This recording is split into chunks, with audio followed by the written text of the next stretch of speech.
क्योंकि सोनम की बातचीत अपनी माता से भी हुई थी, क्या बात हुई उनकी माता से वो आपसे जानना चाहेंगे। साथ ही ये बताइएगा कि माता पिता का कोई बयान सामने आया है इस पर। देखिए, मैं आपको बताऊं कि जो हमें जानकारी मिली उसके मुताबिक सोनम ने अपने परिवार को फोन करके गाजीपुर के एक ढाबे से ये जानकारी दी कि मैं इस वक्त गाजीपुर ढाबे पर मौजूद हूं और मुझे जल्दी यहां से लेकर जाया जाए। ये सिर्फ जानकारी दी। जाहिर सी बात है, अपने जो कुछ उसने किया उसका खुलासा तो परिवार वालों से करेगी नहीं। जब एक इंटरोगेशन होगी इसके बाद ही इस पूरे मामले का खुलासा होगा। लेकिन कहीं ना कहीं ऐसा लगता है कि सोनम पूरी तरह से अलग थलग पड़ गई थी। जो साजिश थी वो कामयाब हो तो गई, लेकिन उसके बाद एब्सकॉन्डिंग जो फरारी चल रही थी उसमें मेघालय पुलिस एक तरफ जांच कर रही थी, मध्य प्रदेश पुलिस एक तरफ जांच कर रही थी और मेघालय पुलिस ने मुझे लगता है कि जैसे ही तीनों आरोपियों को पकड़ा उसके बाद सोनम को इस बात की भनक लग गई और उसके बाद सोनम पुलिस ने खुद ही फोन करके इस बात की जानकारी दी। जिस तरह जो दावा मेघालय पुलिस कर रही है कि महिला ने सरेंडर कर दिया, यानी सोनम ने एक तरीके से कहे तो जब चारों तरफ से घिर गई तो उसने सरेंडर कर दिया।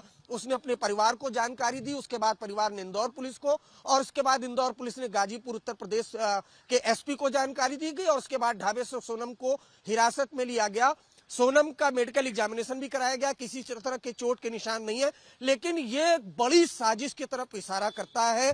ये साजिश कैसे सोनम ने रची, किस तरह से रची, किस किस को शामिल किया, क्यों हत्याकांड को अंजाम दिलवाया, मोटिव क्या था, ये जब सोनम पुलिस की कस्टडी में आएगी उससे पूछताछ होगी तभी इस पूरे मामले का खुलासा होगा। क्योंकि जो 3 लोग हत्याकांड में शामिल थे उनको तो मेघालय पुलिस ने अरेस्ट कर लिया है, एक और शख्स को अरेस्ट करना बाकी है। सोनम कस्टडी में है। तो कुल मिलाकर जब सभी आरोपियों को आमने सामने बिठाकर कन्फ्रंट कराया जाएगा तभी इस पूरी साजिश का खुलासा होगा। क्योंकि अमूमन अगर एक हत्याकांड में 3 से 4 लोग शामिल होते हैं तो हर आरोपी अपनी अलग अलग थ्योरी देता है और उसमें बचाव के लिए अपना एक पेच भी डाल देता है। इसलिए सभी आरोपी जब आमने सामने बैठेंगे उनको कन्फर्म कराया जाएगा तभी पूरी साजिश से खुलासा होगा। लेकिन एक बात साफ है कि 16 दिन से जो सस्पेंस बना हुआ था राजा रघुवंशी के मर्डर को लेकर, राजा रघुवंशी के जो पेरेंट्स थे उन्होंने मध्य प्रदेश के जो सीएम है उनसे मुलाकात की थी,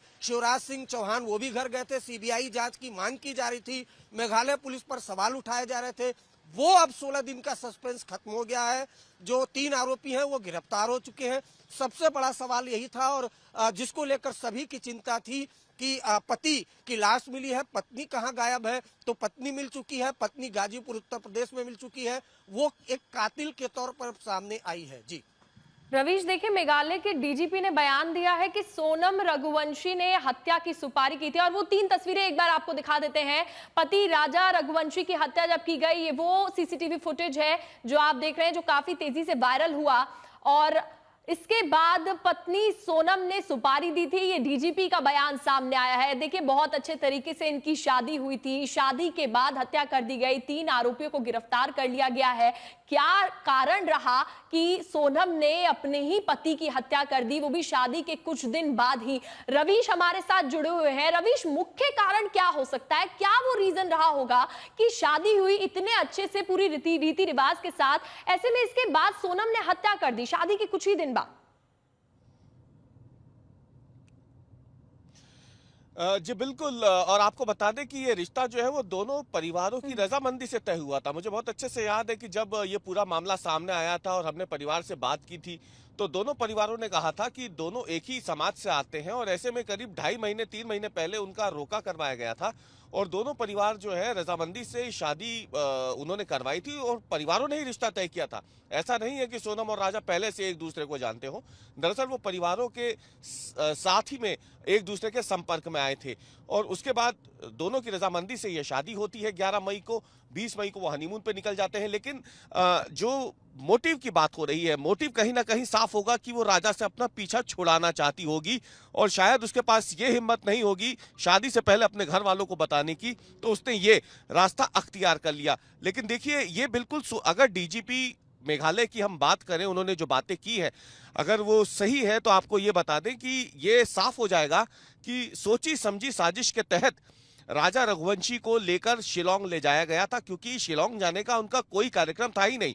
राजा रघुवंशी के परिवार के लोग भी इस बात की पुष्टि कई बार कर चुके हैं कि उनको कामाख्या देवी के दर्शन जरूर करने थे, लेकिन शिलोंग जाने का उनका कोई प्लान नहीं था।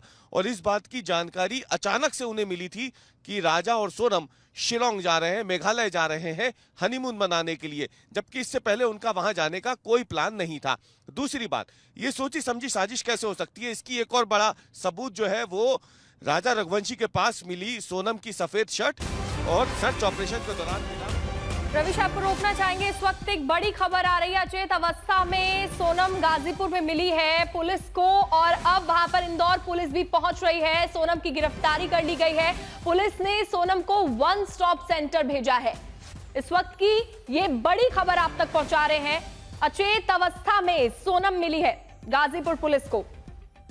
अरविंद, देखिए एक और बड़ी खबर सामने आई है। सोनम अचेत अवस्था में गाजीपुर पुलिस को मिली है, और क्या अपडेट है आपके पास? देखिए, तस्वीरें तो हमने पहले ही दिखा दी हैं कि जो गाजीपुर पुलिस की कस्टडी में सोनम मिली है, और उसका मेडिकल एग्जामिनेशन कराया गया, जिसमें शरीर पर किसी तरह के चोट के निशान नहीं है। सोनम पूरी तरह से फिट है, ठीक है। कुछ देर बाद जो गाजीपुर पुलिस के बड़े अधिकारी हैं वो सोनम से पूछताछ करेंगे, और उसे एक जगह पर रखा गया है, महफूज जगह पर रखा गया है, जहां महिलाओं को रखते हैं। जो महिला अगर सस्पेक्ट हो या हिरासत में है तो उसको रखे जाते हैं। और जब खुद ही सोनम ने अपने परिवार को कॉल किया है, इसका मतलब वो पूरी तरह से फिट है। सोनम ने इंदौर में अपने परिवार को फोन किया और जानकारी दी कि वो गाजीपुर में एक बस स्टॉप पर मौजूद है, और उसके बाद फिर इंदौर पुलिस ने गाजीपुर पुलिस को ये जानकारी दी है। उसके बाद गाजीपुर पुलिस ने जो सोनम है उसको अपनी हिरासत में लिया है।